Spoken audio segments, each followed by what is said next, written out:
한국은 서양의 방식을 모방한다. 30년간 이런 편견을 가르쳐온 교수에게 한국은 그저 휴대폰 잘 만드는 나라일 뿐이었습니다.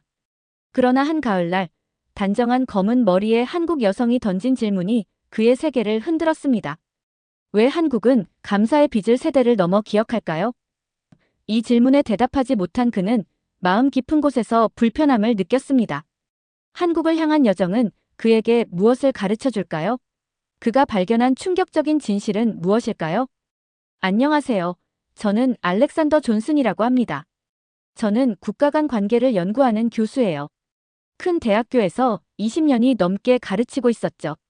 제 연구실에는 책장이 천장까지 닿을 정도로 높았고 각 나라와 지도자들에 관한 책들로 가득 차 있었어요.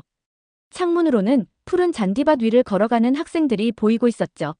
사람들이 제 책과 논문을 읽을 때마다 뿌듯함을 느끼고 있었습니다. 오랫동안 저는 국가들이 어떻게 서로 협력하는지 모든 것을 알고 있다고 생각하고 있었어요. 미국이나 영국 같은 서양 국가들이 가장 중요하다고 믿고 있었죠. 특히 아시아에 있는 다른 나라들은 별로 관심을 두지 않았어요. 그저 서양 국가들의 방식을 따라하는 것 같았거든요. 한국도 제가 그다지 신경 쓰지 않던 나라 중 하나였어요. 물론 좋은 휴대폰과 자동차를 만들긴 했지만 국제관계에서 그들만의 특별한 방식이 있다고 생각하지 않고 있었죠. 제 최신 책에서 중요한 국가들을 소개할 때도 한국에 대해서는 짧은 문단 하나만 할애했어요. 그게 제 실수였죠. 정말 큰 실수였습니다. 모든 것이 바뀌기 시작한 날은 시원한 가을날이었어요. 캠퍼스의 나무들은 붉고 황금빛으로 물들어가고 있었죠. 저는 교수들이 모여 연구 내용을 발표하는 큰 모임에 참석하고 있었어요. 중요한 연설을 막 마친 후였는데 사람들이 박수를 치는 동안 뿌듯함을 느끼고 있었죠. 그때 한나 리를 만났어요. 그녀는 저보다 키가 작았고 단정하게 묶은 검은 생머리를 하고 있었어요. 단순하지만 우아한 옷을 입고 있었고 따뜻한 갈색 눈동자는 마치 제 그럴듯한 말들을 꿰뚫어보는 것 같았어요. 존슨 교수님, 그녀가 차분한 목소리로 말했어요. 질문이 있습니다. 저는 미소를 지으며 쉬운 질문을 기대하고 있었어요. 제가 얼마나 똑똑한지 보여줄 수 있는 그런 질문이요. 왜 한국은 감사의 빚을 세대를 넘어 기억하는 반면 대부분의 나라들은 다음 선거 주기가 지나면 거의 인정하지 않는다고 생각하시나요? 그녀가 물었어요. 그녀의 질문에 저는 깜짝 놀랐어요. 전혀 준비가 되어 있지 않았죠. 문화적 차이 같은 말로 현명한 척했지만 제 대답이 충분하지 않다는 걸 알고 있었어요. 한나는 공손하게 고개를 끄덕였지만 그녀가 감명받지 않았다는 게 느껴지고 있었어요. 그날 저녁 호텔 레스토랑에서 음식을 접시에 이리저리 옮기고 있을 때 마이클 로가 제 맞은편에 앉았어요. 마이클은 키가 크고 짧은 갈색 머리와 진지한 눈빛을 가지고 있었죠. 그는 외교관들과 일하면서 국가들이 실제로 어떻게 서로 교류하는지 많이 알고 있었어요. 알렉산더, 오늘 당신 연설에는 중요한 게 빠져 있었어. 그가 말하며 갈색 폴더를 테이블 위로 밀었어요. 이게 뭐지? 저는 폴더를 열어보고서와 뉴스 기사들을 발견했어요. 2019년에 일본이 한국의 기술 회사들을 해치려고 했을 때 일어난 일에 관한 거야. 마이클이 설명했어요. 일본은 한국이 컴퓨터 칩을 만드는 데 필요한 중요한 재료를 보내지 않았어. 모두들 한국이 실패하거나 화를 내고 큰 소동을 벌일 거라고 생각하고 있었지. 그런데 그러지 않았어. 저는 서류를 읽기 시작하며 물었어요. 전혀. 그들은 조용히 자체 재료를 만들고 새로운 파트너를 찾았어. 몇 달 안에 더 이상 일본이 필요 없게 됐지. 이건 당신이 생각하는 단순히 다른 나라를 모방하는 국가라는 개념에 맞지 않잖아. 그렇지? 그날 밤 저는 밤늦게까지 서류를 읽고 있었어요. 숫자와 사실들이 제가 항상 믿어왔던 것과 맞지 않았어요. 한국은 제가 예상했던 대로 행동하지 않았어요. 그들은 큰 소리로 불평하거나 도움을 구걸하지 않았죠. 그들은 신중한 계획과 열심히 일하는 방식으로 문제를 해결했던 거예요. 다음 날 아침, 한나는 저를 국가들이 과거의 일을 어떻게 기억하는지에 대한 작은 토론에 초대했어요. 저는 거의 가지 않을 뻔했어요. 책에 관한 작업이 있었거든요. 하지만 어제 한나의 질문이 계속 마음에 걸리고 있었어요. 방은 작았고 원형으로 앉아있는 10명 정도의 사람들이 있었어요. 한나는 한국이 한국 전쟁에 참전했던 군인들에게 매년 감사 편지를 보내는 방법에 대해 말하고 있었어요. 미국 군인들뿐만 아니라 에티오피아나 콜롬비아 같은 작은 나라 출신 군인들에게도요. 그들은 70년 넘게 누가 그들을 도왔는지 잊지 않고 이렇게 해오고 있었어요. 한국 전쟁에서 싸웠던 터키 군인들은 한국에서 피로 맺어진 형제들이라고 불리고 있어요. 한나가 설명했어요. 2023년 터키에 끔찍한 지진이 발생했을 때 한국은 가장 먼저 도움을 보낸 나라 중 하나였어요. 무언가 대가를 바라서가 아니라 70년 전의 빚을 기억하고 있었기 때문이죠. 듣고 있는 동안 뱃속에서 불편한 감정이 느껴지고 있었어요. 제 작업에서 중요한 무언가를 놓치고 있었던 거죠. 저는 너무 확신에 차 있었는데 이제는 그렇지 않았어요. 토론이 끝났을 때 제 휴대폰이 울렸어요. 제 책을 출판하는 사람으로부터 이메일이 왔어요. 금요일까지 아시아장을 보내주세요. 저는 오랫동안 휴대폰 화면을 바라보고 있었어요. 제가 쓴 아시아에 관한 장에는 한국에 대한 언급이 거의 없었어요. 완전히 잘못됐던 거죠. 오랜 시간 동안 처음으로 저는 완전히 길을 잃은 느낌이 들고 있었어요. 제가 잘 이해했다고 생각했던 세계가 갑자기 달라 보이기 시작했어요. 더 많이 배울 필요가 있었어요. 한국에 대해 제가 놓치고 있던 것을 이해할 필요가 있었죠. 전문가로서 제 편안한 삶이 바뀌려고 하고 있었고, 마음 깊은 곳에서 이 여정이 어렵지만 필요하다는 것을 알고 있었습니다. 그날 밤, 저는 잠을 이루지 못하고 있었어요. 호텔방이 너무 덥다가 너무 춥다가 했어요. 한나의 질문, 그러니까 한국의 기억에 관한 질문이 계속 머릿속에서 맴돌면서 이리저리 뒤척이고 있었죠. 자정쯤에 저는 일어나 노트북을 열었어요. 밝은 화면이 지친 제 얼굴을 비추고 있었는데 아시아에 관한 책 챕터를 고치려고 애쓰고 있었거든요. 한국이 일본의 제재에 어떻게 대응했는지에 대한 몇 문장을 추가했어요. 그들의 기술과 자체 재료를 만든 방법에 대해 썼죠. 그런데 뭔가 이상하게 느껴지고 있었어요. 마치 큰 상처에 작은 반창고를 붙이는 것 같았어요. 충분하지 않았던 거죠. 이건 말도 안 돼. 문단 전체를 지우면서 혼잣말을 중얼거리고 있었어요. 손가락이 키보드 위에서 맴돌고 있었는데 다음에 뭘 쳐야 할지 모르겠더라고요. 저는 30년 동안 국가들이 어떻게 함께 일하는지 연구해왔는데 어떻게 한국에 대해 이렇게 잘못 알고 있었을까요? 창문 밖으로 캠퍼스는 조용했어요. 한 개의 가로등만 건물들 사이 빈 길을 비추고 있었죠. 저는 제 생각 속에서 똑같이 외로움을 느끼고 있었어요. 다음 날 아침 전화가 울렸어요. 마이클이었죠. 그의 목소리는 유쾌하게 들렸는데 그래서 저는 더 짜증이 나고 있었어요. 알렉산더, 오늘 점심에 한나를 만나는 게 어때? 그가 말했어요. 그녀가 보여줄 흥미로운 서류들이 있어. 안 돼. 저는 빠르게 대답했어요. 출판사에서 금요일까지 챕터를 원해. 시간이 없어. 더 많은 시간을 요청해봐. 마이클이 말했어요. 믿어. 한나가 보여주려는 것은 내 마감일보다 더 중요해. 저는 마이클이 제 좌절감을 듣도록 크게 한숨을 쉬었어요. 하지만 마음 깊은 곳에서는 궁금했어요. 한나가 가진 게 그렇게 중요한 게 뭐였을까요? 그날 늦게 저는 작은 한국 식당에서 한나와 마주 앉아 있었어요. 매운 음식 냄새가 공기 중에 가득했죠. 한나는 우리 사이 테이블 위에 두꺼운 폴더를 올려놓았어요. 이것들은 한국과 에티오피아 사이의 편지와 보고서, 복사본이에요. 그녀가 설명했어요. 50년 이상 거슬러 올라가는 자료들이죠. 저는 폴더를 열었어요. 안에는 한국이 한국 전쟁에 참전했던 에티오피아 군인들을 어떻게 계속 기록해왔는지 보여주는 수백 장의 서류가 있었어요. 그들의 자녀와 손자녀를 위한 장학 프로그램 기록도 있었고요. 참전 용사를 위한 의료 프로그램도 있었어요. 한국에서 열리는 특별 행사에 초대장도 있었고요. 이해가 안 돼요. 저는 페이지를 넘기며 말했어요. 에티오피아 군인들은 1953년에 한국을 떠났잖아요. 왜 한국은 70년이 지난 지금까지도 그들에게 관심을 갖고 있는 거죠? 한나의 눈빛이 부드러워졌어요. 그녀는 차를 한 모금 마시고 나서 대답했어요. 제 할아버지는 한국 전쟁 후에 미국 식량 원조를 받으셨어요. 그녀가 조용히 말했어요. 우리 가족은 굶주리고 있었죠. 할아버지는 돌아가시는 날까지 빈 밀가루 자루 하나를 간직하고 계셨어요. 거기에는 미국 국기가 인쇄되어 있었죠. 저는 그녀가 계속하기를 기다렸어요. 제가 박사 학위를 받았을 때 할아버지는 제 손을 잡고 이렇게 말씀하셨어요. 이제 너는 한때 우리를 먹여 살린 세상에 지식을 되돌려줘야 한다. 이건 단지 개인적인 감정이 아니에요. 존슨 교수님. 많은 한국인들이 이렇게 생각하고 있어요. 우리는 누가 우리를 도왔는지 기억해요. 저는 다시 서류를 내려다보았어요. 그것들은 서로 다른 정부, 경제적 변화, 세계적 사건들을 통해 계속되어 온 기억의 시스템을 보여주고 있었어요. 한국은 결코 잊지 않았던 거죠. 하지만 왜요? 저는 물었어요. 그들이 이걸 통해 얻는 게 뭐죠?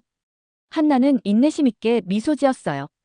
그게 바로 당신이 서양인처럼 생각하고 있는 부분이에요. 당신은 즉각적인 이익을 찾고 있어요. 하지만 기업 자체가 전략이라면 어떨까요? 기억하는 것이 일시적인 동맹보다 더 강한 무언가를 만든다면 어떨까요? 저는 어떻게 대답해야 할지 몰랐어요. 제 머리는 예전 생각 방식에 깔끔하게 맞지 않는 새로운 아이디어로 무거워지고 있었어요. 점심을 마치면서 한나는 마이클이 다음 달에 서울을 방문하는 관계자 그룹을 이끌 것이라고 언급했어요. 그는 당신 같은 배경을 가진 사람이 필요할 거예요. 그녀가 제안했어요. 보고 분석할 수 있는 사람 말이죠. 한국에 간다는 생각에 제 마음은 긴장으로 불안해지고 있었어요. 마감일도 있었고 가르쳐야 할 수업도 있었죠. 모든 것이 이해되는 편안한 연구실도 있었고요. 하지만 잘못된 챕터도 있었어요. 바꿔야 할 생각들도 있었고요. 그리고 무엇보다 답이 필요한 질문들이 있었어요. 전화 몇 통 해봐야겠네요. 저는 마침내 말했어요. 출판사는 또 다른 지연에 대해 기뻐하지 않을 거예요. 한나는 고개를 끄덕였어요. 때로는 새로운 것을 배우기 위해 우리가 모든 것을 알지 못한다는 걸 인정해야 해요. 제가 사무실로 돌아가는 길에 캠퍼스가 어쩐지 달라 보이고 있었어요. 같은 건물들과 나무들이 있었지만 마치 새로운 눈으로 보고 있는 것 같았어요. 저는 한국을 이해하기 위한 여정이 이제 막 시작되었다는 것을 깨달았어요. 그리고 낯선 곳으로의 여정처럼 그것은 어렵겠지만 놀라운 발견으로 이어질 수도 있겠죠.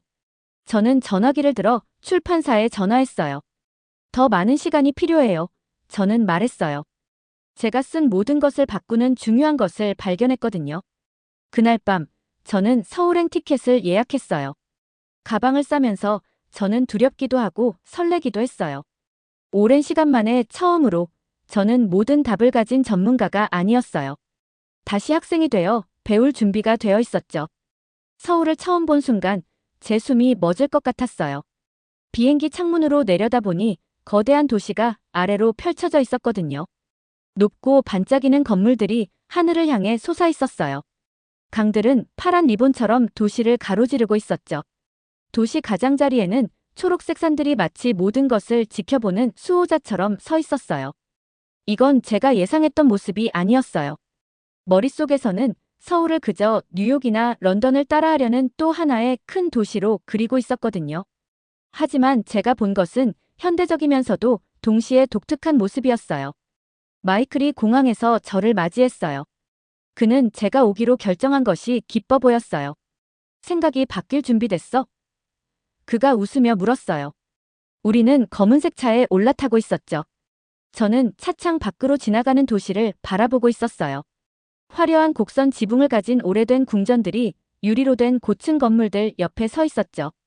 사람들은 넓은 인도를 따라 서둘러 걷고 있었어요. 어떤 사람들은 정장을 입고 있었고 다른 사람들은 밝고 멋진 옷을 입고 있었어요. 길거리 음식 가게에서는 맛있는 냄새로 공기를 가득 채우는 간식들을 팔고 있었죠. 정말 다르네요. 저는 적절한 말을 찾으려고 하면서 말했어요. 예상했던 것과 다른가? 마이클이 물었어요. 저는 고개를 끄덕였어요. 이미 한국에 대한 제 생각은 도전받고 있었어요. 다음 날 아침, 마이클은 저를 정부 건물에서 열리는 회의에 데려갔어요. 회의실에는 어두운 목재 테이블과 편안한 의자들이 있었어요. 큰 창문들은 도시와 그 너머 산들의 전망을 보여주고 있었죠. 벽에는 현대 미술과 전통 한국화가 함께 걸려 있었어요. 박 차관님, 깔끔한 어두운 정장을 입은 진지한 분이 일본이 컴퓨터 칩을 만드는데 필요한 중요한 재료를 보내지 않았을 때 한국이 어떻게 위기를 처리했는지에 대한 발표를 하고 있었어요. 우리는 1997년 금융 위기를 기억하고 있었습니다. 그가 큰 화면에 차트와 그래프를 보여주며 설명했어요. 그 당시 우리는 다른 나라들에 너무 많이 의존하고 있었죠. 문제가 왔을 때 우리는 크게 고통받았습니다. 그는 한국이 조용히 자체 재료를 개발하면서 동시에 다른 나라들과 파트너십을 구축했던 방법을 보여주었어요. 그들은 당황하지 않았어요. 공개적으로 화를 내지도 않았죠. 그저 한 단계씩 문제를 해결했을 뿐이었어요. 기억은 우리에게 준비하는 법을 가르쳐 주었습니다. 박 차관님이 말씀하셨어요. 기억은 우리에게 중요한 것들을 한 가지 출처에만 의존하지 말라고 가르쳐 주었죠. 이후 며칠 동안 저는 마이클과 한나와 함께 많은 곳을 방문했어요. 각 방문은 한국이 어떻게 기억을 전략으로 사용하는지에 대한 새로운 점을 보여주고 있었어요. 보훈처에서는 친절한 여성이 저에게 그들의 컴퓨터 시스템을 보여주었어요. 그것은 한국 전쟁에서 싸운 모든 외국 군인들을 추적하고 있었죠. 그들이 지금 어디에 살고 있는지, 그들의 자녀와 손자들이 누구인지, 그리고 어떤 도움이 필요할지를 알고 있었어요. 이 사람들은 우리가 약했을 때 도와주었습니다. 그 여성이 설명했어요. 이제 우리는 강해졌지만 그들을 잊지 않습니다. 어느 오후, 우리는 도시 외곽에 있는 기술 고등학교를 방문했어요. 학교 건물들은 현대적이었고 컴퓨터와 과학 장비로 가득한 밝은 교실들이 있었어요. 교장 선생님, 안경을 쓴 활기찬 남자분이 자랑스럽게 우리를 안내하고 있었어요. 여기 특별한 것이 있습니다. 그가 메인 복도에 있는 전시물로 우리를 인도하며 말했어요. 그 전시물에는 에티오피아, 터키, 필리핀과 같은 나라 출신 학생들의 사진이 전시되어 있었어요. 각 사진 아래에는 장학금과 특별 프로그램에 대한 정보가 있었죠. 이 학생들은 전쟁 중에 한국을 도왔던 나라 출신입니다. 교장 선생님이 설명했어요. 우리는 그들이 여기서 공부할 수 있도록 초대합니다. 그들은 우리의 기술과 방식을 배우죠. 그들이 고향으로 돌아갈 때 그들은 우리나라 사이의 다리가 됩니다. 저는 이것에 대해 오랫동안 생각했어요. 이것들은 단지 좋은 제스처가 아니었어요. 이것은 세대를 뛰어넘어 작동하는 전략이었죠. 오늘의 장학금 학생은 내일의 비즈니스 파트너나 정부 관료가 될 수도 있었어요. 그날 저녁, 저는 한국 비즈니스 리더들과의 저녁 식사에 초대받았어요. 우리는 도시 불빛이 보이는 아름다운 레스토랑에서 식사를 했어요. 저는 삼성 임원에게 일본의 제재를 어떻게 처리했는지 물었어요. 일본은 우리가 분노로 반응할 것이라고 생각했습니다. 그가 조용히 말했어요. 그들은 우리나라 사이의 오래된 갈등을 기억하고 감정적인 반응을 기대했죠. 하지만 우리는 그들을 놀라게 했어요. 우리는 기억을 다르게 사용했습니다. 우리는 상처받았다는 것만 기억하는 것이 아니라 문제를 극복하는 방법을 기억했죠. 매일 밤 호텔방에서 저는 페이지마다 메모를 적고 있었어요. 국가들이 어떻게 함께 일하는지에 대한 제 오래된 생각들은 한국을 이해하는데 점점 더 쓸모없게 느껴지고 있었어요. 저는 제가 본 것을 익숙한 서양적 사고방식에 맞추려고 계속 노력하고 있었지만 그건 통하지 않았어요. 한나는 제 고민을 알아차렸어요. 가을색으로 물든 나무들이 가득한 궁전 정원을 산책하는 동안 그녀는 저에게 간단한 질문을 했어요. 당신은 실제로 여기 있는 것을 보고 있나요? 아니면 보길 기대했던 것을 보고 있나요? 그녀의 질문은 저에게 강한 충격을 주었어요. 저는 제가 실제로 보고 있는 것을 바탕으로 새로운 생각을 만드는 대신 여전히 한국을 제 오래된 생각에 맞추려고 하고 있었다는 걸 깨달았어요. 정원은 평화로웠어요. 오래된 정자가 작은 언덕 위에 서 있었는데 지붕은 모서리가 마치 날아오르려는 날개처럼 올라가 있었어요. 연못은 파란 하늘과 지나가는 구름을 비추고 있었죠. 모든 것이 균형 잡혀 있고 깊은 생각이 담겨 있었어요. 거기 서서 저는 마침내 이해하기 시작했어요. 한국에서의 기억은 단지 과거를 기억하는 것이 아니었어요. 그것은 미래를 구축하는 것이었죠. 그것은 수동적이지 않았어요. 능동적이었죠. 기억은 도구이자 전략이자 강점이었어요. 그날 밤 저는 옛 메모를 버리고 새롭게 시작했어요. 글을 쓰면서 저는 마침내 한국을 상상했던 모습이 아니라 실제 모습 그대로 보기 시작하는 것 같은 느낌이 들었어요. 한국에서의 마지막 주에 뜻밖의 일이 일어났어요. 마이클이 중요한 한국 정부 관계자들과의 특별회의에 제가 초대받았다고 알려주었거든요. 그들은 제가 방문 기간 동안 무엇을 배웠는지 듣고 싶어 했어요. 저는 긴장으로 가슴이 빠르게 뛰고 있었어요. 회의실은 길다란 나무 테이블과 편안한 의자들이 있는 멋진 곳이었어요. 높은 창문을 통해 햇빛이 쏟아져 들어오고 있었죠. 정장을 입은 중요해 보이는 사람들이 저를 바라보며 제가 말을 시작하기를 기다리고 있었어요. 입안이 바짝 마르는 느낌이었어요. 저는 깊게 숨을 들이쉬고 시작했어요. 한국에 왔을 때 저는 많은 잘못된 생각들을 가지고 왔습니다. 처음에는 목소리가 조금 떨리고 있었어요. 책과 숫자들을 바탕으로 여러분의 나라에 대해 알고 있다고 생각했어요. 제가 틀렸습니다. 회의실은 매우 조용했어요. 벽에 걸린 시계 소리가 들릴 정도였죠. 저는 한국이 다른 나라들이 잊어버리는 것들을 기억한다는 것을 배웠습니다. 여러분은 어려운 시기에 도움을 준 사람들을 기억하고 있어요. 과거 문제들로부터의 교훈도 기억하고 계시고요. 그리고 이런 기억들을 단지 감정으로만이 아니라 미래를 구축하는 도구로 사용하고 계시더군요. 저는 제가 본 모든 것에 대해 이야기했어요. 한국이 에티오피아나 터키 같은 오랜 친구들을 어떻게 존중하는지, 일본과의 문제를 얼마나 조용하고 효과적으로 해결했는지, 그리고 아이들에게 친절함과 어려움을 모두 기억하도록 어떻게 가르치는지에 대해서요. 제 나라에서는 우리가 종종 빨리 잊고 계속 나아가요. 하지만 여기서는 기억이 세대를 넘어 살아있어요. 그것이 여러분의 외교, 비즈니스 결정, 그리고 교육을 형성하고 있어요. 이것은 제가 전에는 이해하지 못했던 매우 특별한 것입니다. 제가 말을 마쳤을 때 침묵이 흐르고 있었어요. 그때 방에서 가장 나이 많은 관계자, 은색 머리와 지혜로운 눈을 가진 남자분이 부드럽게 말씀하셨어요. 존슨 교수님, 많은 방문객들은 그들이 기대하는 것만 봅니다. 자신의 생각을 바꿀 용기를 가진 사람은 거의 없죠. 저희를 진정으로 봐주셔서 감사합니다. 그의 말씀은 마치 선물처럼 느껴졌어요. 제가 틀렸다는 것을 인정함으로써 저는 무언가 가치 있는 것을 얻었어요. 새로운 이해와 그들의 존중이었죠. 미국으로 집에 돌아가는 비행기를 타는 것은 이상한 느낌이었어요. 익숙한 대학 캠퍼스의 모습이 어쩐지 달라 보이고 있었어요. 많은 책이 있는 제 사무실은 예전보다 작게 느껴지고 있었죠. 출판사는 제가 완전히 바꾼 한국에 관한 챕터에 대해 기뻐하지 않았어요. 대학 동료들은 제가 새로운 생각을 설명했을 때 눈썹을 치켜 올렸어요.